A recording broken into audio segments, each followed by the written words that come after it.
കൃപയുടെ വാസസ്ഥലം കൃപാസനം. കൃപയുടെ വാസസ്ഥലം കൃപാസനം.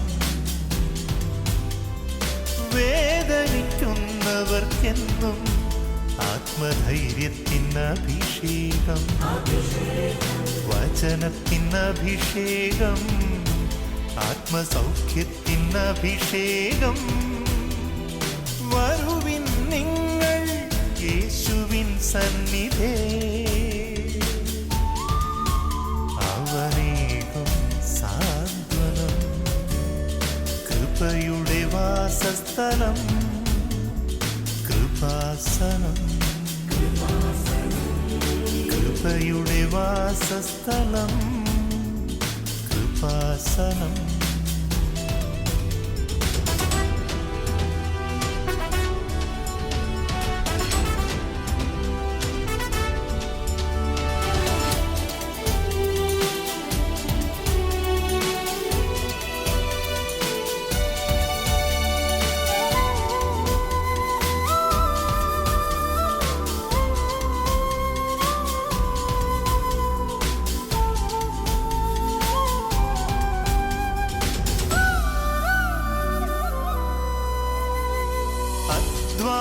ഭാരത്താലേ തളരുന്ന സോദരേ, സഹനത്തിരമാലയിൽ പതറാതെ മുന്നേറിടാ.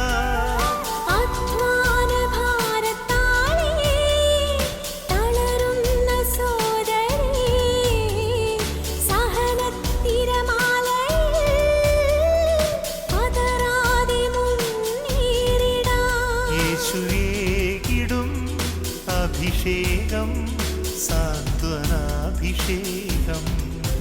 യേശുവേകിടും അഭിഷേകം സാന്ത്വനാഭിഷേകം. ആരാധ്യൻ യേശുപരാ, വണങ്ങുന്നു ഞാൻ പ്രിയനേ.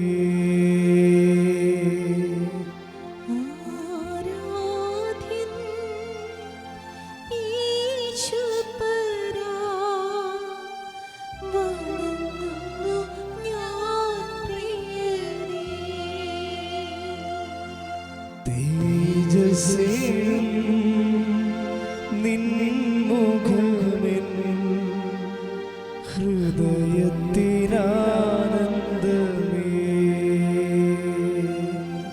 പരിശുദ്ധ പരമ ദിവ്യകാരുണ്യത്തിന് എന്നേരവും ആരാധനയും സ്തുതിയും പുകഴ്ചയും ഉണ്ടായിരിക്കട്ടെ.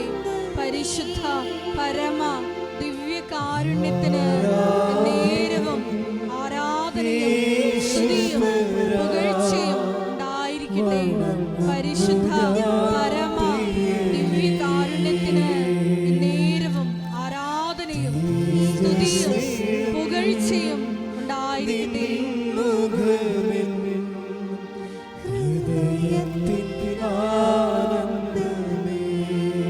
സ്തുതിക്കട്ടെ. ഹല്ലേലൂയ ഹല്ലേലൂയ ഹല്ലേലൂയ ഹല്ലേലൂയ യേശുവേ ആരാധന. ഹല്ലേലൂയ. ദിവ്യകാരുണ്യനാഥാ, ഞങ്ങൾ ഓരോരുത്തരെയും വ്യക്തിപരമായി ദിവ്യകാരുണ്യ അൾത്താരയിൽ ഞങ്ങൾ സമർപ്പിച്ച് പ്രാർത്ഥിക്കുന്നു. ഒരിക്കൽ കൂടി ബഹുമാനപ്പെട്ട ജോസഫ് അച്ഛനെ പ്രത്യേകമായി സമർപ്പിച്ച് പ്രാർത്ഥിക്കുന്നു. ഞങ്ങൾക്ക് ആവശ്യമായ വചനങ്ങൾ അച്ഛനിലൂടെ പ്രദാനം ചെയ്യണമേ എന്ന് പ്രാർത്ഥിക്കുന്നു. ധ്യാനത്തിന്റെ എല്ലാ ഭൗതിക സാഹചര്യങ്ങളെയും പ്രത്യേകമായി സമർപ്പിച്ച് പ്രാർത്ഥിക്കുന്നു. കരുണയായിരിക്കണമേ. എല്ലാ മേഖലകളിലും ശക്തി പ്രകടമാക്കണമേ.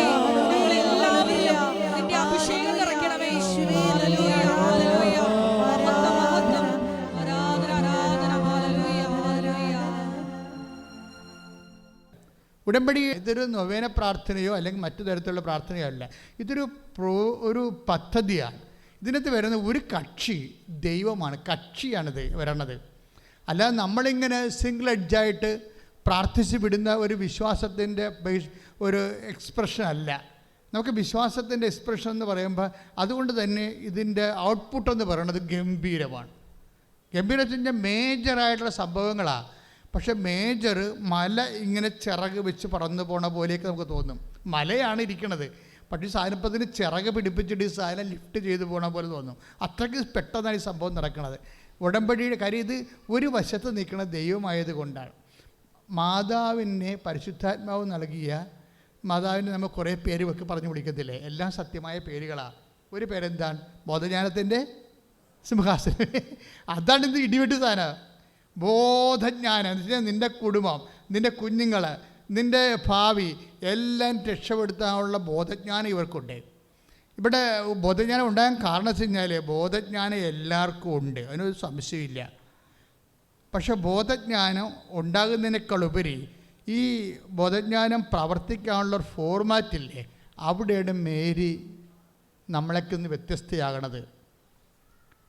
അതുകൊണ്ട് ഇപ്പോൾ അമ്മയെ കാണുമ്പോൾ എന്താ മാലാഖ പറഞ്ഞത്? അമ്മയെ കാണുമ്പോഴേ മാലാഖ എന്താ പറഞ്ഞത്? കമൻറ്റ് ചെയ്യണേ എന്താ?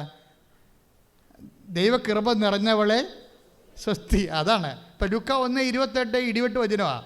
ലുക്ക 1:28 ഒന്ന് പറഞ്ഞ്, ദൈവകൃപ നിറഞ്ഞവളെ സ്വസ്തി, കർത്താവ് നിന്നോട് കൂടെ. അത് ഉടമ്പടി സ്റ്റാർട്ട് ചെയ്യുമ്പോൾ ദൈവത്തിന് ഫസ്റ്റ് സല്യൂട്ടേഷനാണ്, കർത്താവ് നിന്നോട് കൂടെ എന്നുള്ളത്. The presence of God. ഇത് വളരെ, അതായത് രണ്ട് കാര്യങ്ങൾ. ഉടമ്പടി സ്റ്റാർട്ട് ചെയ്യുമ്പോൾ നമുക്കുണ്ടാകാവുന്ന, ഇപ്പോൾ പ്രീ ഡിഗ്രി എന്ന് പറയുമ്പോൾ ഡിഗ്രിക്ക് മുമ്പുള്ള അവസ്ഥയല്ലേ, ഡിഗ്രിക്ക് മുമ്പുള്ള BAക്ക് മുമ്പ് അല്ല BSCക്ക് മുമ്പാണ് പ്രീ ഡിഗ്രി ആയിട്ട് വരാൻ. ഡിഗ്രിക്ക് മുമ്പുള്ള ഒരു പഠനമാണ്. ഇതുപോലെ ഉടമ്പടിക്ക് മുമ്പുള്ള ഒരു പ്രീ സ്റ്റേറ്റ് ഉണ്ട്. അതെന്താണ്? അത് പ്രസാദാത്മകമായ അവസ്ഥയാണ്. അതുകൊണ്ട് ഞങ്ങൾ കുമ്പസാരിച്ചിട്ട് നിങ്ങൾ ഉടമ്പടി തുടങ്ങണമെന്നൊക്കെ കത്തോലിക്കരോട് പറയണത്. ചില ആൾക്കാർക്ക് കുമ്പസാരിക്കാതെ തന്നെ അങ്ങോട്ട് തുടങ്ങും. മനസ്സിലായില്ല? ഞങ്ങൾ പറയുന്നത് പ്രീ സ്റ്റേറ്റ് ഉണ്ടാണ് അതിന്. അതായത് ഉടമ്പടി തുടങ്ങും, സ്റ്റാർട്ട് ചെയ്യുന്നതിന് ഒരു പ്രീ സ്റ്റേറ്റ് വേണം. എന്താണ്? അത് പ്രസാദകരമായ ഒരവസ്ഥയാണ്. പാപങ്ങളെക്കുറിച്ചൊക്കെ പശ്ചാത്തപിച്ചു, മേലിൽ പാപം ചെയ്യില്ല എന്നൊക്കെ തീരുമാനിച്ചു, ദൈവത്തിന് വേണ്ടി ജീവിക്കാനും ദൈവ പദ്ധതി നടപ്പിൽ വരുത്താനും ഒരു ദൈവ പൈതലായിട്ട് നീ അങ്ങോട്ട് ഒരുങ്ങുകയാണ്. ആ ഒരുക്കം ഇതിൻ്റെ അകത്ത് സൂക്ഷിക്കേണ്ടതാണ്. അമ്മയ്ക്ക് ആ ഒരുക്കം ആദ്യകാലം മുതലേ ഉണ്ടായിരുന്നു. അതുകൊണ്ടാണ് മാലാഖ വന്നിട്ട് പറയണത് എന്താണ്? ദൈവകൃപ നിറഞ്ഞവളെ സ്വസ്തി. പിന്നെ എന്താണ്? കർത്താവ് നിന്നോട്. പ്രസൻസ്. കർത്താവ് നിന്നോട് കൂടെ എന്ന് പറയണത് നമ്മൾ അമ്മയെ വിളിക്കുന്ന ഒരു വേറൊരു പേരാണ്. എന്താണ്?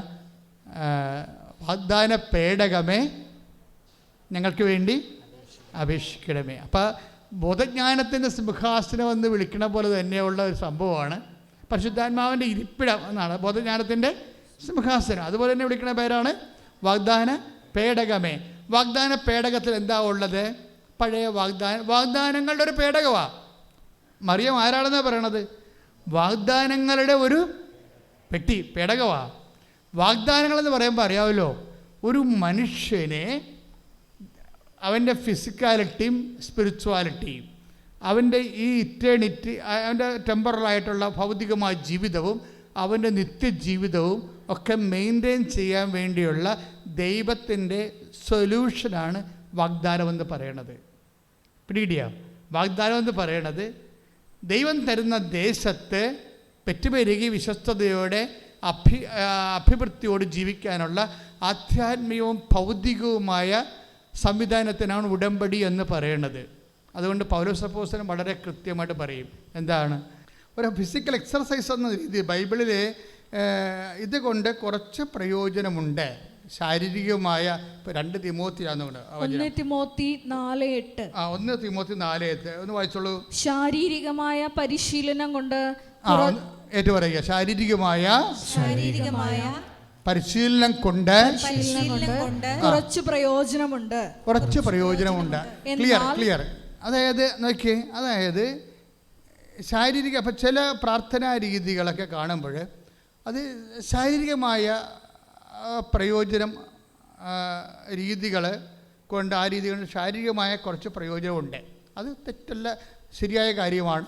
മനുഷ്യൻ്റെ ഭൗതികമായ എക്സസൈസും അതുപോലെ തന്നെയുള്ള അതിൻ്റെ ആയുസ്സുമൊക്കെ ആയിട്ട് കുറേയധികം ബന്ധമുണ്ട്. എന്നാൽ ശ്രദ്ധിക്കുക, എന്നാൽ ആത്മീയത എല്ലാവിധത്തിലും വിലയുള്ളതാണ്. പൗലോസ് അപ്പോസ്തലൻ ഇതിനെ ആത്മീയതയുമായിട്ട് ബന്ധപ്പെടുത്തുന്നില്ല. വചനത്തിൻ്റെ റൂട്ട് അതാണ്. എന്നാൽ ഇത് ആത്മീയതയല്ല, അത് എക്സർസൈസ് ആണെന്നാണ് പറയണത്. എക്സർസൈസ് ആർക്ക് വേണം ചെയ്യാമല്ലോ.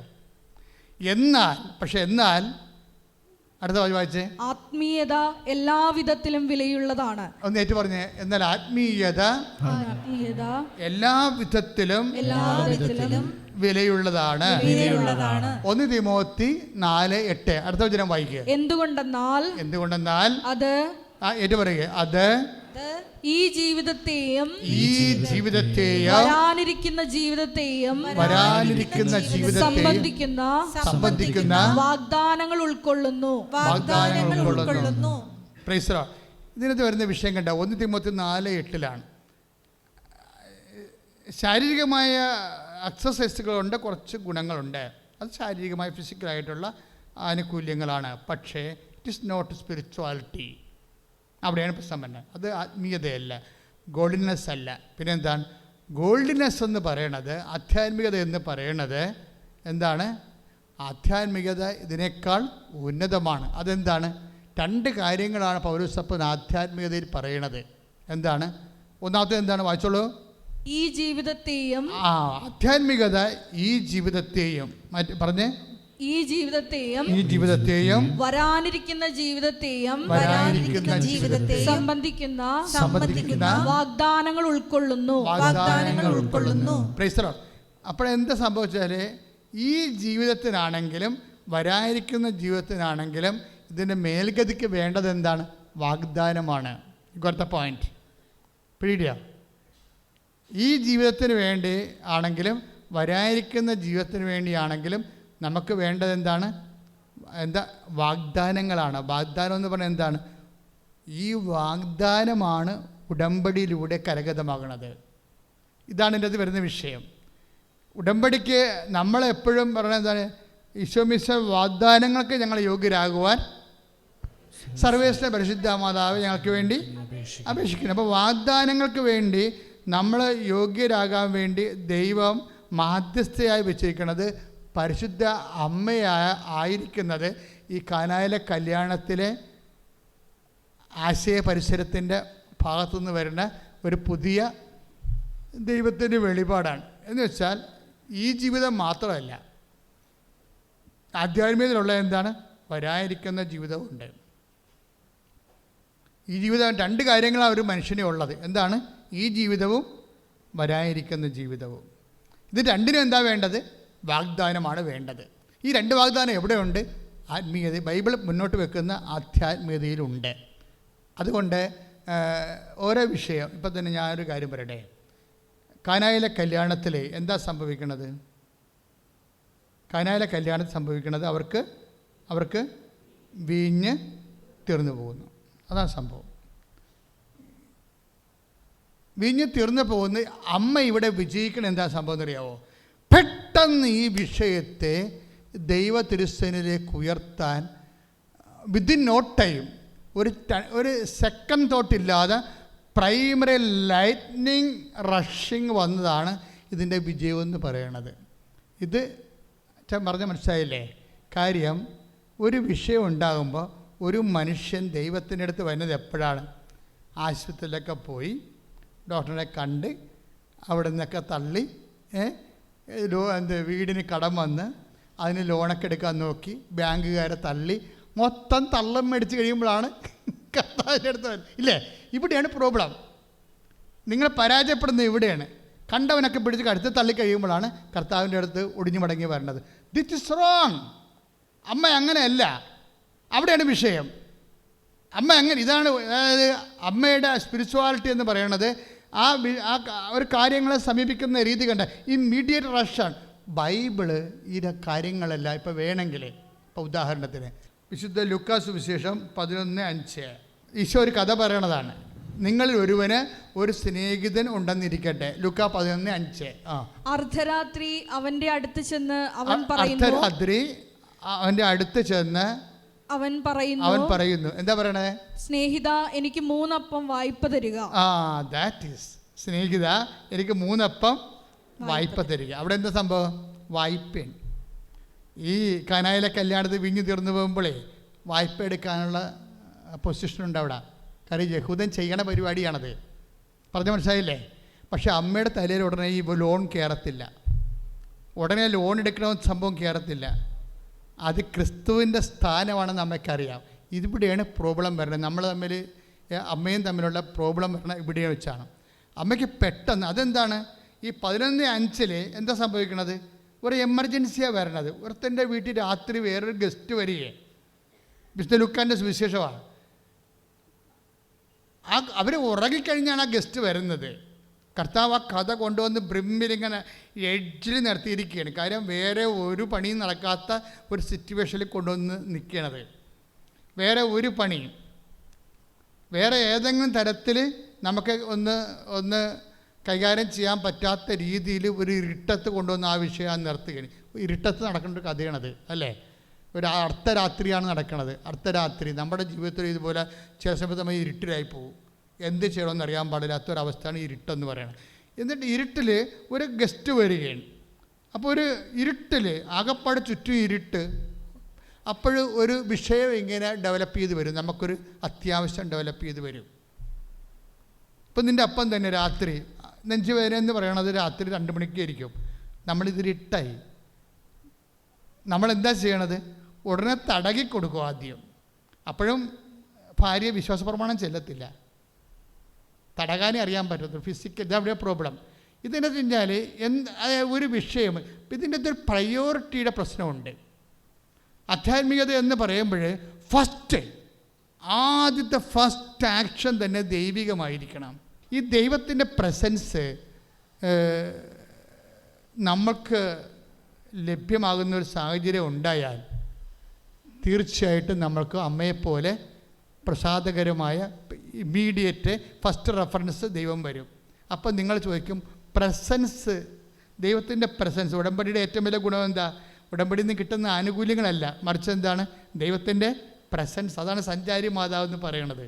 സഞ്ചാരി മാതാവ് എന്ന് പറയത്തില്ല ആൾക്കാർ, അതാണ് കാര്യം. ശ്രദ്ധിക്കട്ടെ മക്കളെ.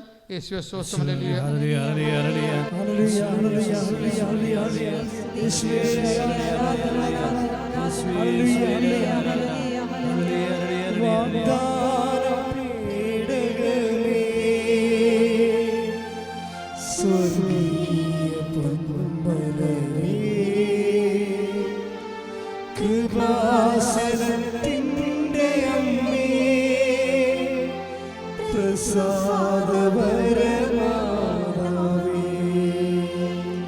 വാഗ്ദാന പേടകമേ, സ്വർഗീയ പൊൻമലരേ,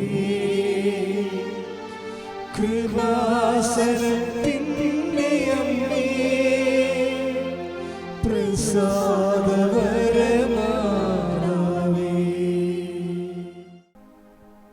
എല്ലാവരെയും എല്ലാ തരത്തിലുള്ള പ്രൊഫഷണലും നോൺ പ്രൊഫഷണലുമായിട്ടുള്ള പരീക്ഷകൾ, MD പരീക്ഷകൾ കഴിഞ്ഞു. എൻട്രൻസ് പരീക്ഷ കഴിഞ്ഞവരുണ്ട്, റിസൾട്ട് പ്രതീക്ഷിക്കുന്നവർ. അവിടെ കഴിവ് കൊണ്ടല്ല, കർത്താവിൻ്റെ കൃപ കൊണ്ട് അവർക്ക് അഡ്മിഷൻ കിട്ടണം. ഉടമ്പടി വർക്ക് ചെയ്യുന്നത് നോട്ട് ബൈ മെറിറ്റിലാണ്, ബട്ട് ബൈ ഗ്രേസിലാണ്. അതാണ് നമ്മുടെ പിടിവള്ളി, അതാണ് ദൈവത്തിൻ്റെ വാഗ്ദാനം. ആ വാഗ്ദാനത്തിലാണ് ഉടമ്പടി പ്രവർത്തിക്കുന്നത്. അതുകൊണ്ട് എല്ലാം ഓർക്കുക. വസ്തു വിൽക്കാത്തവർ, വസ്തു വാങ്ങാനുള്ളവർ, വഴിയില്ലാത്തവർ, വഴി തരുമെന്ന് പറഞ്ഞിട്ട് 30 കൊല്ലമായിട്ട് വഴി കിട്ടാത്തവർ, എപ്പോഴും ശരീരത്തിൽ നിന്ന് കൺട്രോളില്ലാതെ മൂത്രം പോകുന്നവർ, മലം പോകുന്നവരുണ്ട്, രക്തം പോകുന്നവർ, കണ്ണീരോടെ പ്രാർത്ഥിക്കേണ്ട സമയമാണിത്. കർത്താവ് ഇപ്പം സുഖപ്പെടുത്തും. 10,000 ഉടമ്പടി എടുത്തിരിക്കുന്നത്. അവരെല്ലാവരും സൽപ്രവർത്തികൾ ചെയ്യുന്നുണ്ട്. കൃപാസനം ഒരു പുഴയല്ല, ഒരു മഞ്ഞും മഴയാണെന്ന് പലപ്പോഴും എനിക്ക് തോന്നിയിട്ടുണ്ട്.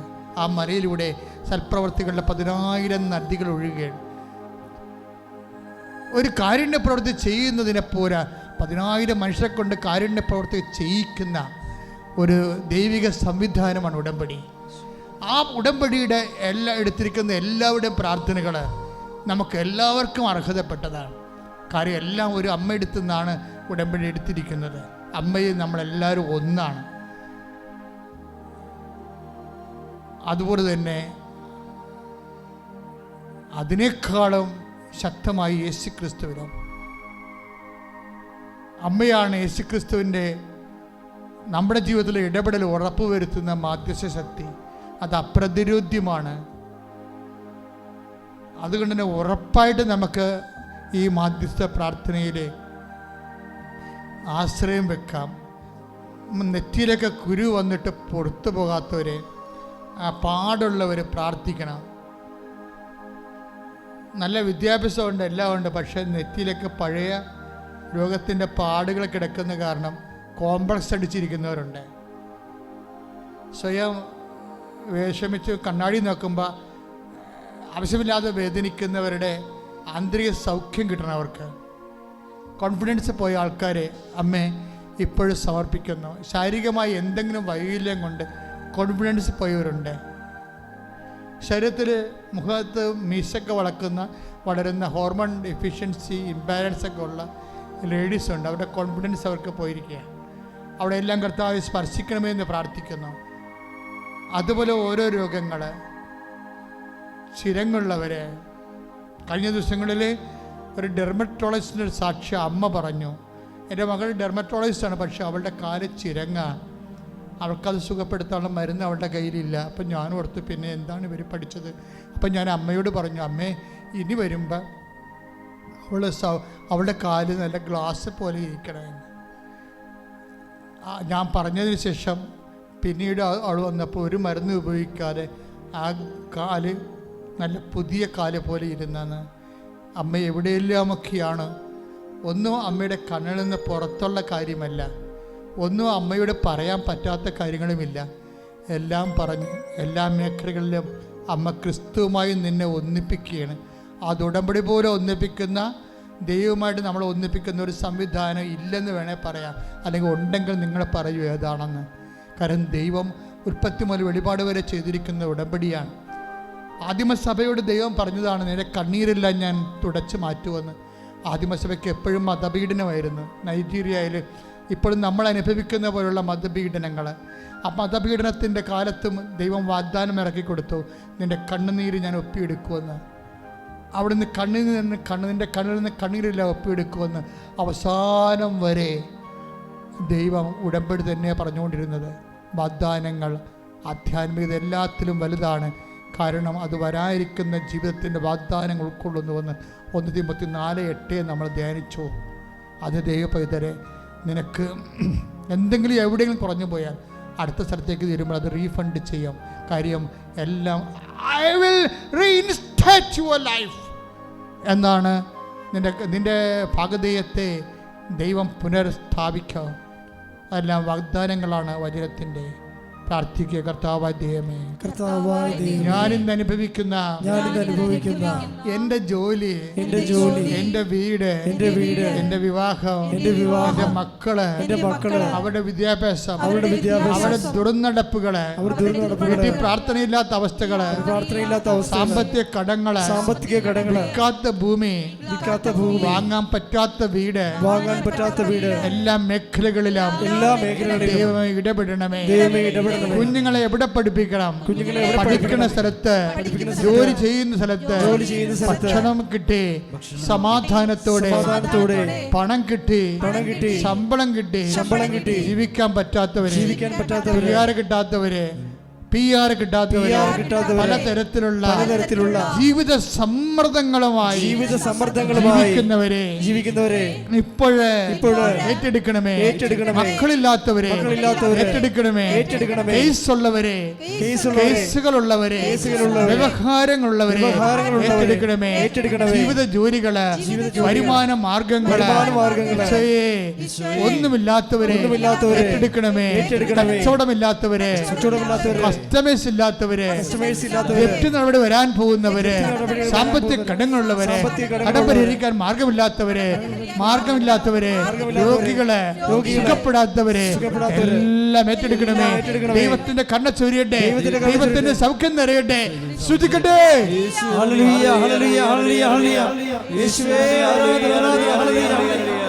യേശു നന്ദി. ഹല്ലേലൂയ. അരികിൽ വരേണേ സദയം തുടരേ സുഖമായി എൻ്റെ ഉള്ളം. അരികിൽ വരേണേ സദയം തുടരേ സുഖമായി എൻ്റെ ഉള്ളം. ഉരുകും മെഴുതിരി പോലെ മെഴുതിരി പോലെ ഹൃദയം ഉരുകും നേരം.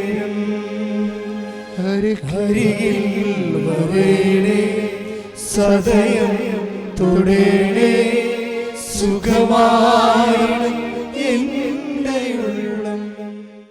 ഇപ്പോൾ ആശീർവാദം സ്വീകരിക്കുക.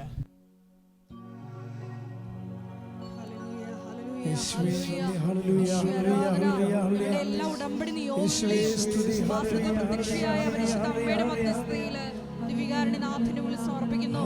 എല്ലാവരെയും ഇതിന്റെ പ്രത്യക്ഷീകരണത്തിന്റെ സാക്ഷികളായി ഉയർത്തണമെന്ന് പ്രാർത്ഥിച്ചുകൊണ്ട് ശിരസ് നമിച്ച് നമുക്ക് ആശീർവാദം സ്വീകരിക്കാം. ഹല്ലേലൂയ, ഹല്ലേലൂയ, മഹത്വം, മഹത്വം, ആരാധന, ആരാധന. ഹല്ലേലൂയ,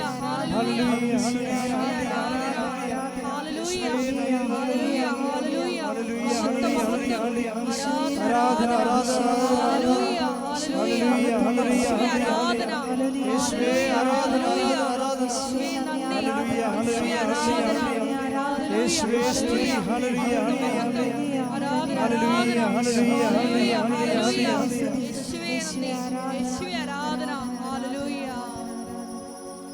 പരിശുദ്ധ പരമമാ ദിവ്യകാരുണ്യമേ എന്നുമെന്നും അങ്ങേയ്ക്കാരാധന. പരിശുദ്ധ പരമമാ ദിവ്യകാരുണ്യമേ എന്നുമെന്നും അങ്ങേയ്ക്കാരാധന.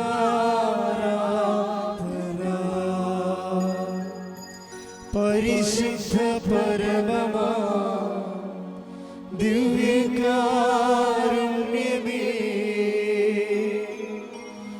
എന്നുമെന്നും അങ്ങേയ്ക്കാരാധന.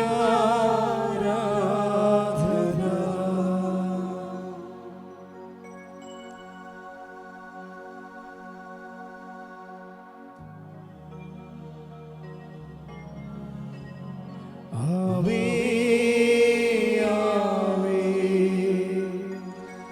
ആവേ മരിയ, ആവേ ആവേ ആവേ